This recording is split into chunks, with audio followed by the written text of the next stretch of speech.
మా హస్బెండ్ ఈ recipe taste చేయగానే ఒక మాట అన్నారండి. వీడియో ఎండింగ్‌లో చెప్తాను. మిల్ మేకర్‌ని ఇలా క్విక్‌గా, ఈజీగా, టేస్టీగా చేసుకుందామండి డిఫరెంట్‌గాని.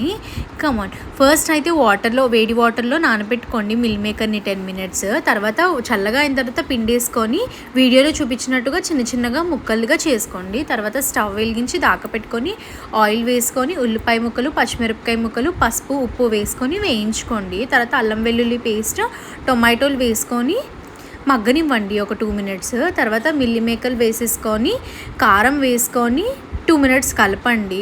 తర్వాత ధనియాల పొడి, జీలకర్ర పొడి కూడా వేసేసుకోండి. తర్వాత చాలా అంటే చాలా తక్కువ క్వాంటిటీలో వాటర్ అనేది వేసుకొని మూత పెట్టేసేయండి. 10-15 మినిట్స్ మగ్గనివ్వండి చిన్న మంట మీద. చాలా అంటే చాలా బాగుంటుంది. మా హస్బెండ్ అయితే చికెన్ బోర్తా తిన్న టేస్ట్ వచ్చింది అని అన్నారండి. అంత టేస్టీగా ఉందండి కర్రీ. అసలు చాలా ఎంజాయ్ చేసామండి మేము తింటుంటే.